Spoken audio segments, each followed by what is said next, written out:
નમસ્કાર, હું પ્રવીણ. આજકાલ બે શબ્દો ઘણા ચર્ચામાં હશે, ધુરંધર અને સિલિન્ડર. ઓલ ઇઝ વેલ, બધું જ ઠીકઠાક છે. હોય તો સારું, આપણે સરકાર પાસે એ જ અપેક્ષા રાખીએ.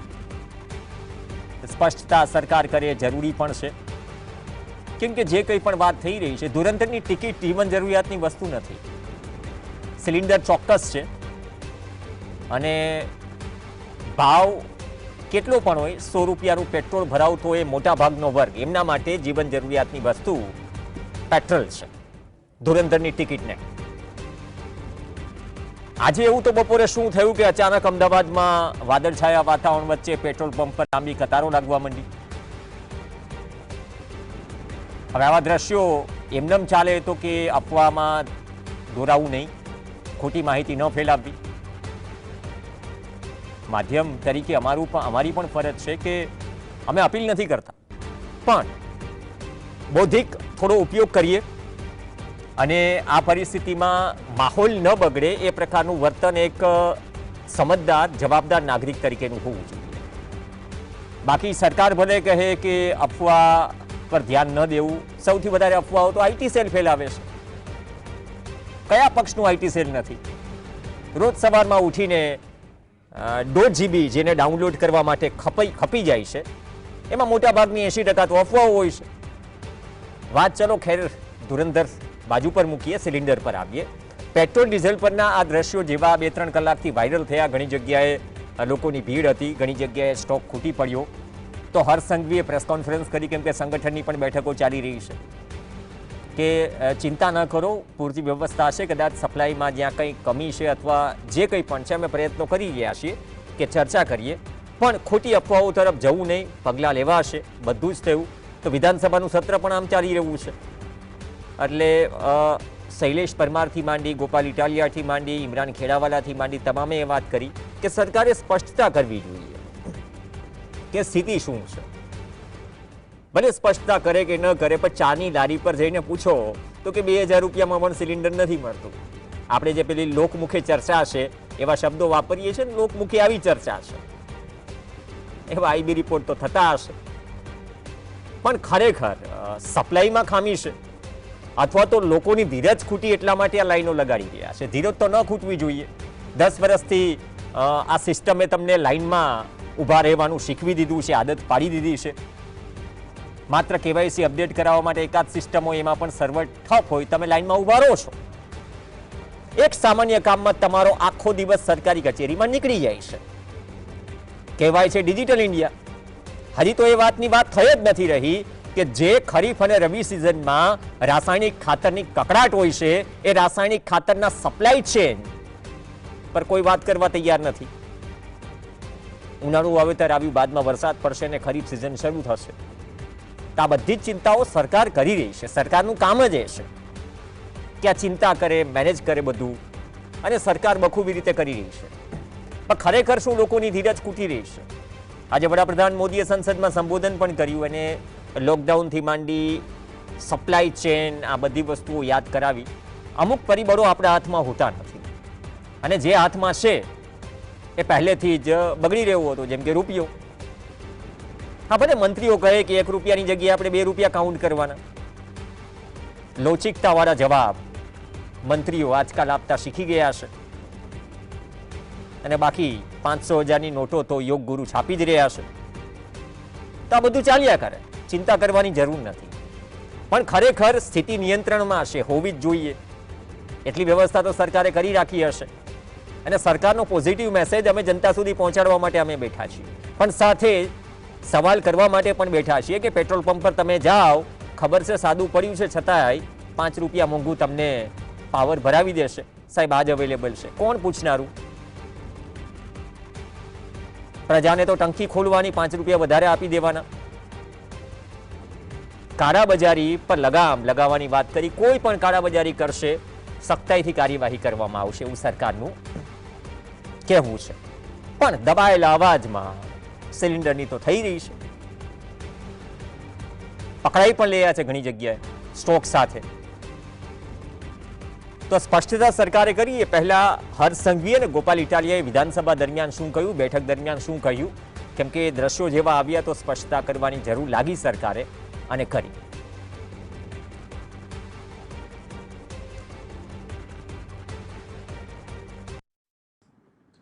રાજ્ય સરકાર અને ખાસ કરીને કેન્દ્ર સરકાર દ્વારા આ જથ્થાઓ અને સપ્લાય માટેનું ડેલી નિરીક્ષણ થાય છે અને રાજ્યને તમામ પેટ્રોલ પંપો પર પેટ્રોલ ડીઝલ માટે પૂરતી વ્યવસ્થાઓ પહોંચી વળે તે માટેની સંપૂર્ણ તૈયારીઓ બી છે. કોઈ બી પ્રકારે શહેરમાં કે રાજ્યમાં આ પ્રકારની ખોટી માહિતીઓ ફેલાવનાર લોકો પર બી આવનારા દિવસોમાં કડક પગલાં ભરવામાં આવશે. ગુજરાતની પાસે પેટ્રોલ, ડીઝલ અને ગેસનો કેટલો જથ્થો છે અને એ જથ્થો હવે પછી સરકાર કેવી રીતે જનતાને આપવા માગે છે એ બાબતે ક્લિયર કટ મુદ્દાસરનું સ્પષ્ટ નિવેદન સરકારનો કોઈ માણસ આપતો નથી અને એના કારણે જનતા ગૂંચવાય છે, મૂંઝાય છે. કોઈને ખબર જ નથી કે શું થવાનું છે. મળશે, નહીં મળે, મળશે તો કેટલું મળે, નહીં મળે તો ક્યાં સુધી નહીં મળે. કોઈ પણ પ્રકારનો સરકારની સ્પષ્ટતા નહીં હોવાના કારણે લોકોમાં અફડાતફડી ફેલાય છે. છૂટી રહી છે અથવા તો સ્પષ્ટતા સમયસર આવે તો લોકો પણ આશ્વસ્ત થાય. સરકારે કહેવું જોઈએ કે તમે ચિંતા ન કરો, અમે બેઠા છીએ. કોઈની હિંમત ન થવી જોઈએ કે લાલ બાટલો કે તમારો કમર્શિયલ બાટલો જે બ્લુ કલરનો છે, સાદી ભાષામાં બાટલો જ શબ્દ વધારે ગળે ઉતરે છે લોકોને. તમારી પાસે 1 રૂપિયો પણ વધારે નહીં, તમારી મજબૂરીને ફાયદો નહીં ઉઠાવે. કેમ કે આવા લેભાગુ તત્વો આ પ્રકારની પરિસ્થિતિમાં જ હાવી થાય છે. સિદ્ધાર્થ ભટ્ટ આપણી સાથે જોડાશે. સમજવાનો એ પ્રયત્ન કરવો છે કે શું ધીરજ લોકોની સિદ્ધાર્થભાઈ ખૂટી રહી છે? કેમ કે જે સિચ્યુએશનમાં ડિફેન્ડ કરવામાં આવે છે, આપણે જોઈએ છે કે અત્યારે નાગરિક તરીકે પણ એ રીતે વર્તવું જોઈએ કે સ્થિતિ નિયંત્રણમાં રહે. પણ સ્પષ્ટતા કરવાની જરૂર અગાઉ જ પડી જવાની જરૂર હતી અથવા તો સ્થિતિ આપણે કઈ સિચ્યુએશનમાં છીએ એ સિચ્યુએશન આપણા શું નિયંત્રણમાં છે, બધું જ છે તો શું સપ્લાય ચેઇનમાં ક્યાંક ખામી છે? કારણ કે કાળાબજારીઓ આવી જ પ્રકારની પરિસ્થિતિઓમાં બહુ લુફ્ત ઉઠાવતા હોય છે, બિંદાસ લુફ્ત ઉઠાવતા હોય છે, જે ખરેખર ન થવું જોઈએ. હવે આપની વાત સાચી છે.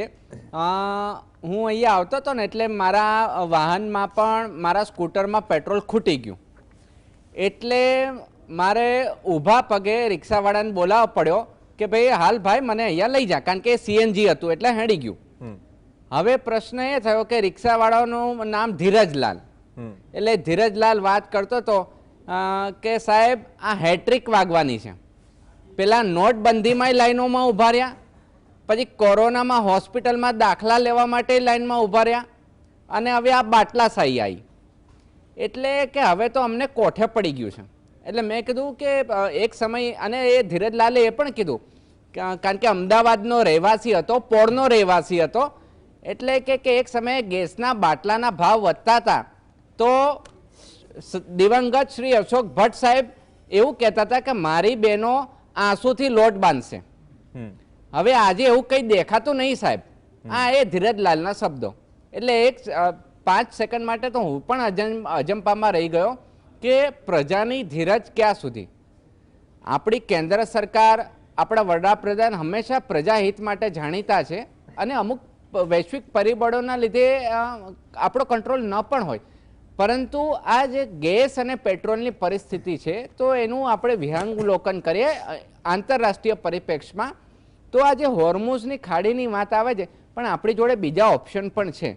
જે અફવાઓ સોશિયલ મીડિયામાં વાયરલ થાય છે તો બધી વસ્તુ પાયા વિહોણી નથી હોતી, એમાં તથ્ય પણ હોય છે. અને આપે જેમ કીધું એ વાત પણ સાચી છે કે ચાવાળા, ખૂમચાવાળા હવે શહેરોમાંથી ગાયબ થઈ ગયા, કારણ કે બાટલો બ્લેકમાં 2500 રૂપિયામાં મળતો થયો એટલે સીધો ચાનો ભાવ 20 રૂપિયા કરે ને ત્યાર પોસાય. અને આપણે તો અડધી કટિંગ પીવાવાળા, એમાં પાંચની. એટલે સામાન્ય જનતા હંમેશા માર ગરીબ, પછડાયેલો વર્ગ અને મધ્યમ વર્ગને પડતો હોય છે. જે લોકો ગાડીઓમાં ફરે છે તો જો ખરેખર ઈંધણની અછત હોય તો જે સરકારી બાબુઓ 7ની એવરેજ આપતી મોટી મોટી 25 લાખની ગાડીઓમાં ફરે છે એ બધાએ છોડી અને મેટ્રો અને બસમાં કાલથી આવવાનું શરૂ કરી દેવું જોઈએ. કારણ કે જે રાજા છે એણે જ જેવો રાજા એવી પ્રજા. એક ઉદાહરણ પૂરું પાડવાનું હોય તો જ્યારે આવે વૈશ્વિક ઇંધણની કટોકટી આવતી હોય છે તો એમાં વિધાનસભાના છેલ્લા 2 દિવસમાં દરેક ધારાસભ્ય અને દરેક બાબુઓ નક્કી કરે કે અમે પબ્લિક ટ્રાન્સપોર્ટનો ઉપયોગ કરશું તો પરિસ્થિતિ થાળે પડતા વાંધો નહીં આવે. પરંતુ સામાન્ય પ્રજાના ધીરજલાલના મનમાં એ પણ હોય છે કે પેલો લાલ બત્તીવાળી ગાડી એકલો જાય છે સાહેબ, અને મારા છોકરાઓ બૈરા છોકરાઓ ગેસના બાટલા માટે 2-2 કલાક લાઈન ઉપર ઊભા રહે તો આ ક્યાંનો ન્યાય? આ એકદમ ગ્રાઉન્ડ રિયાલિટી છે. આના લીધે ભારતની અર્થતંત્ર ઉપર પણ અસર પડે છે. બેવડો માર પડી રહ્યો છે. કઈ રીતે બેવડો માર પડે છે? એક બાજુ રૂપિયો ઘસાઈ રહ્યો છે અને આપણે 80%થી વધારે તેલ એ ઇમ્પોર્ટ કરીએ છીએ, ગેસે ઇમ્પોર્ટ કરીએ છીએ અને ઈંધણે ઇમ્પોર્ટ કરીએ છીએ. એટલે એક બાજુ રૂપિયો ઘસાય છે, એક બાજુ પેટ્રોલનો આંતરરાષ્ટ્રીય ભાવ વધી રહ્યો છે. તો જાય કા આની અસર મોંઘવારી ઉપર આવે, કારણ કે ધંધા ઉદ્યોગમાં પણ ગેસની જરૂર પડતી હોય, ઈંધણની જરૂર પડતી હોય અને આ મોંઘવારી એવી છે કે એમાં કોઈ કંટ્રોલ ના કરી શકે. આરબીઆઈ પણ બહુ લિમિટમાં કંટ્રોલ કરી શકે. એટલે એકવાર જો પાછી 3-4 વર્ષ પહેલાંની પરિસ્થિતિ આવશે તો આમદની 58 ખર્ચા રૂપિયા. માંડ કોરોના પછી જ્યારે આપણો આમ આદમી બેઠો થયો હતો તો ફરી પાછું વૈશ્વિક પરિબળોના કારણે અને લેક ઓફ સ્ટ્રેટેજી, કારણ કે જ્યારે ભારત વિશ્વની મહાન અર્થવ્યવસ્થા બનવા જઈ રહ્યું હોય તો આપણે મુખ્ય વસ્તુઓ જે ઇમ્પોર્ટ કરીએ છીએ એનો અલ્ટરનેટિવ પણ મૂકવો પડે. આપણે આપણી ઈચ્છા મુજબ ક્યાં આપણે તેલ ખરીદી શકીએ છીએ? 140 કરોડની અર્થવ્યવસ્થા છે સિદ્ધાર્થભાઈ. અહીંયા છેલ્લા 1 મહિનામાં બાહ્ય કારણોસર આપણું જે એક્સપોર્ટ જે છે ડિસ્ટર્બ થવું છે, ઇમ્પોર્ટ બિલ સીધી સાદી રીતે વધવાનું છે. બરાબર. રૂપિયો જે 94 ની આસપાસ ઝોલા ખાઈ રહ્યો છે, તમામના મોઢામાં મગ ભરાઈ રહ્યા છે જેના નામ પર કાર્ટૂનો બનતા હતા. બરાબર છે. એટલે હવે આનો રસ્તો શું? તો જુઓ, ઈરાન જોડેથી આપણે ખૂબ જ ઓછા પ્રમાણમાં તેલ ખરીદીએ છીએ. બીજી પાઇપલાઇનની પણ એક વ્યવસ્થા ચાલતી હતી, સાઉદી અરેબિયા જોડેથી પણ ખરીદી શકે છે. હવે રશિયા જોડે શું થયું? એક જે સામાન્ય માણસને, સામાન્ય અર્થશાસ્ત્રી તરીકે જે મને દ્રષ્ટિગોચર થાય છે એની વાત કરું તો આપણે એની જોડેથી ડિસ્કાઉન્ટમાં ખરીદતા હતા, પરંતુ ક્યાંક ને ક્યાંક બડે સાહેબના ચક્કરમાં એની જોડે રિલેશનમાં થોડી ઓટ આવી. ઈરાન જે આપણે ઓછામાં ઓછા 15,000 કરોડનું ચા બાર પોર્ટ બનાવતા હતા એની જોડે સારા રિલેશન હતા, પરંતુ બડે સાહેબના ચક્કરમાં એમાંય ક્યાંક ને ક્યાંક મિડલ ઇસ્ટમાં આપણે પાછા પડ્યા. ઇઝરાયલ છે એ આપણું મિત્ર છે, પરંતુ એ પેટ્રોલિયમ ઉત્પાદન કરતો દેશ નથી. એટલે એની એક જીઓ પોલિટિકલ સિચ્યુએશન, અર્થનીતિ અને રાજનીતિ અને ડિપ્લોમેટિક રિલેશનમાં બહુ પેચીદા મોડ ઉપર આપણે ઊભા રહી ગયા છે કે ઇધર ખાઈ ઉધર બી ખાઈ તો જાય કહાં. એટલે હવે જોવું પડે કે આપણા ચાણક્ય, દેશના ચાણક્ય કઈ રીતે કૂટનીતિથી આપણા દેશને આ તકલીફમાંથી બહાર લાવી શકે છે કે કેમ, અને આગળની રણનીતિ શું થાય. પરંતુ અહીંયા એક હાશકારો એટલા માટે છે કે તકલીફ છે, પરંતુ મિડલ ઇસ્ટમાં, ખાડીના દેશોમાં, યુરોપના દેશોમાં આપણા કરતાં વધારે તકલીફો છે. નહીં, એ જે અત્યારે 5 દિવસ હુમલા બંધ કરવાની ટ્રમ્પે વાત કરી, પણ જે ઈરાનમાં જે નુકસાન થવું છે એના કારણે જે સપ્લાય ચેન ખોરવાય છે, ઓવરનાઇટ તો બધું રિપેર થશે નહીં. જે પ્રકારના રિપોર્ટ્સ આવી રહ્યા છે એ ન માત્ર ભારત માટે, બધા માટે ચિંતાજનક. આપણે જાણીએ છીએ કે યુરોપિયન દેશો અને કોણ સપ્લાય કરે છે, એ દેશો તો આપણને સપ્લાય કરવાના નથી. આપણે જેના ઉપર ડિપેન્ડ છીએ, અથવા રશિયા, ચીન જેના ઉપર ડિપેન્ડ છે. મને ભૂતકાળ એ સમયે $148 પર જ્યારે ક્રૂડ ઓઇલનો ભાવ પહોંચ્યો તો 50 રૂપિયામાં બુમરાહ ઉઠી ગઈ હતી ને. બરાબર. 50 રૂપિયામાં પેટ્રોલ બુમરાહ ઉઠી હતી. એ આ બધાના મોઢા બંધ છે. જે દેશમાં તમે ઢોલ વગાડીને એમ કહો કે આંતરરાષ્ટ્રીય બજારોમાં પેટ્રોલ ડીઝલના ભાવ ઉપર નીચે થાય, સસ્તો થાય, તો આ દેશના નાગરિકને લાભ મળવો જોઈએ. 1 વર્ષમાં છેલ્લો મને કે તમને આખા દેશની જનતાને શું લાભ મળ્યો છે? દેશ હિતમાં બાકી કઈ રાખ્યું છે ટેક્સ ચૂકવવામાં? બરાબર છે. આ એક દરેક નાગરિકને સ્પર્શતો પ્રશ્ન છે. અને એક બાજુ ફર્ટિલાઇઝરની પણ, કારણ કે ગેસને ડામાડોળ પરિસ્થિતિ હોવાના લીધે વેપાર ધંધાઓએ પાર્શિયલ શટડાઉન શરૂ કરી દીધું છે. આમાં કોઈ અફવાની વાત નથી, જે હકીકત છે એ રજૂ કરીએ છીએ. તો કયા ઉદ્યોગોમાં, સિરામિકમાં તો મોરબીમાં અસર પડી જ ગઈ છે. ના એન્જિન. છતાંય એસોસિએશન વાળા આજથી 15 દિવસ પહેલા મને કે અમારે કોઈ ચિંતા નથી, ભલે 170 યુનિટ બંધ થઈ ગયા. એટલે મેં પૂછ્યું કે શું 5 મહિના સુધી ચિંતા નથી? તો કે ના સાહેબ 1 મહિના સુધી ચિંતા નથી. એટલે 1 મહિનો થવા આવ્યો. એટલે એ હજી પરિસ્થિતિ શું આપણા કંટ્રોલમાં છે? શું ગેસ મળતો થઈ ગયો? અથવા જે અલગ અલગ ગાઈડલાઈન સરકાર રિવ્યૂ કરી રહી છે કે પ્રાયોરિટી શું હોવી જોઈએ, રેસ્ટોરાં હોવા જોઈએ, ઉદ્યોગ જે એસેન્શિયલ વસ્તુઓ છે એ લોકો સુધી પહોંચવી જોઈએ, હવે એ બધું એ શું મહેનત થઈ રહ્યું છે? અથવા તો હવે અંદાજો આવ્યો કે ને સ્થિતિ થોડીક સંભાળવી પડે એવી છે, થોડો પ્લાન બનાવવો પડે એવો છે? હવે આની મુદ્દે એક ડેટા મેનેજમેન્ટનો મુખ્ય વિષય આવે. સરકાર પાસે ડેટા તો હોવો જોઈએ ને. આપણા એમએસએમઈમાંથી મોટા ભાગના અનરજિસ્ટર્ડ એમએસએમઈ છે. ચોપડા નોંધાયેલા તો 6 લાખ જ છે, પણ બીજા 10 લાખ અનરજિસ્ટર્ડ છે. હવે એમને જે કાચા માલની જરૂર હોય, તેલની જરૂર હોય, ગેસની જરૂર હોય, એનો ડેટા છે જ નહીં. હવે એ ડેટા ભેગો કરવા માટે સરકારી બાબુઓએ એમની એસી કેબિનમાંથી બહાર તો આવવું પડશે ને ડેટા કલેક્શન માટે. એ કોઈ કરતું નથી. એટલે આ ક્યાંક ઉધઈ જેવું કામ કરી ગયું. જો પહેલેથી જાગૃત રહ્યા હોત ને, પરંતુ છેલ્લા 10-15 વર્ષમાં એટલી આળસ આ સિસ્ટમમાં ઘૂસી ગઈ ને કે જે પ્રોએક્ટિવનેસ બતાવવી જોઈએ એ ક્યાંક ને ક્યાંક ગમે તે કારણોસર પ્રોએક્ટિવનેસ આવી નહીં, અને એના પરિણામે આવા માઠા અસરો ભોગવવી પડે છે. હવે વેપારીઓ માટે કે ઉદ્યોગપતિઓ માટે શું પ્રશ્ન થશે? કર્મચારીઓને પગાર તો આપવો પડશે, પણ ઉત્પાદન નહીં થઈ શકે. બિહાર જે વોટ આપવા ગયા હતા પાછા બિહાર જઈ રહ્યા છે. હા, જઈ રહ્યા છે. અને ગાડીઓ ભરાઈ રહી છે. અને એની માટે હવે પાછું એવું ગમ્મતો મીમ ચાલી રહી છે કે મોટર ગાડી છોડો અને બળદ ગાડી પાછી લાવો. એ યુગમાં શું આપણે જવું છે? એટલે ચૂલે બનેલી રસોઈનું મહત્વ પણ સમજાવતા થઈ જશે. બીજી વાત એ કે આત્મનિર્ભરતાનો શું અત્યારની પરિસ્થિતિમાં એ સીધો સાદો અર્થ કાઢી લઈએ. સરકાર કહે છે કે તમે તમારું જોઈ લેજો. હા, તમે તમારું જોઈ લેજો, વ્યવસ્થા કરી લેજો. એમ એક નીતિ વિષયક સ્ટ્રેટેજિક ફેલર આપણે કહી શકીએ કે જ્યારે આ પેનિકને આપણે જો કંટ્રોલ ના કરી શકતા હોય તો સમાજ વ્યવસ્થા કે સિસ્ટમ ઉપર આપણો કેટલો કાબુ છે એ એક વિચારવાનો પ્રશ્ન આવી જાય. નહીતર જ્યારે પણ આવું પેનિક થતું હોય તો સરકારે, એના અધિકારીઓએ અને મંત્રીઓએ મેદાનમાં આવી જવું પડે. પોતે પેટ્રોલ પંપે ઊભું રહેવું પડે કે ચિંતા ના કરો.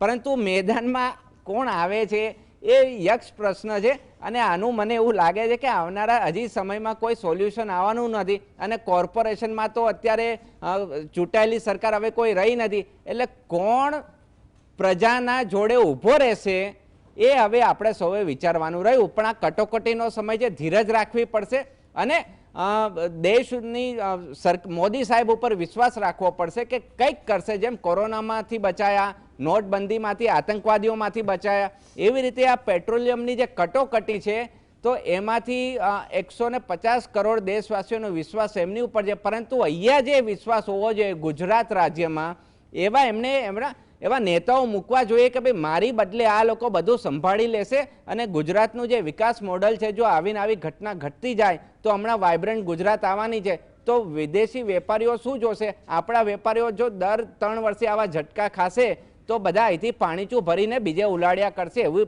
પરિસ્થિતિનું સર્જન થશે. તો હું એ જ કહું છું ને, આત્મનિર્ભરતાને એક જ શું લાઈન થઈ ગઈ છે અથવા વ્યાખ્યા કે તમે તમારું જોઈ લેજો.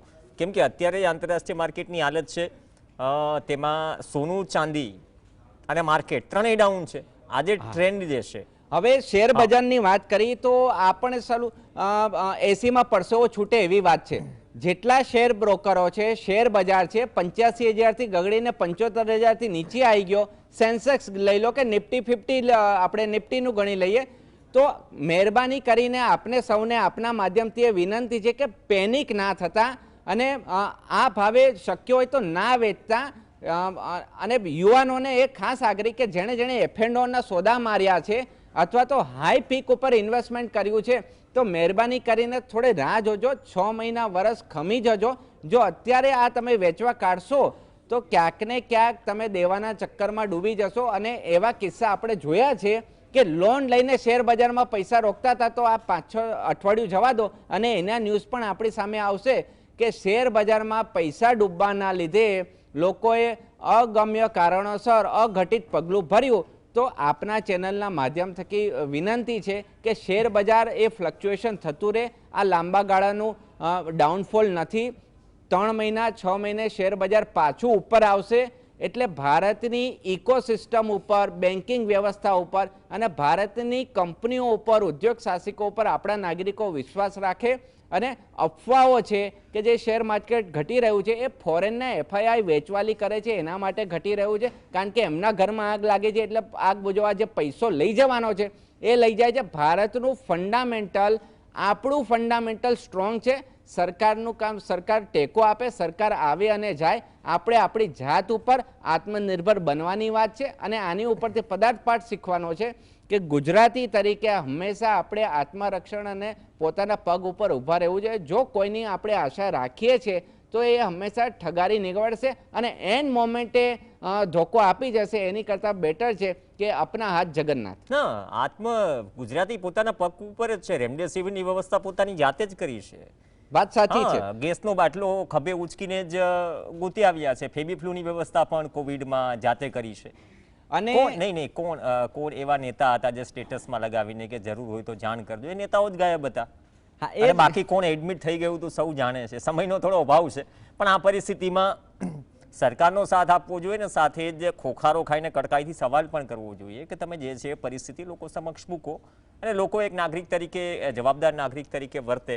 પછી એવું નહીં દરેક પરિસ્થિતિમાં આત્મનિર્ભર તમે તમારું જોઈ લેજો. જે સાવ જીવન જરૂરિયાતની વસ્તુ છે તેમાં એવી પરિસ્થિતિ ઊભી ન થાય કે લોકો અફરાતફરીનો ભોગ બને. ખાસ તો એ તમામ, જેમ 5 દિવસ ટ્રમ્પે હુમલા કરવાની બ્રેક મારી છે એ રીતે રાજકીય આઈટીઝેનો પણ બંધ કરી દેવી જોઈએ, જેથી કદાચ એનાથી પણ લોકો ગેરમાર્ગે ન દોરાય. ધન્યવાદ સિદ્ધાર્થભાઈ ચર્ચામાં જોડાયા. આ સાથે જ ચર્ચામાં હાલ બસ આટલું જ. નમસ્કાર.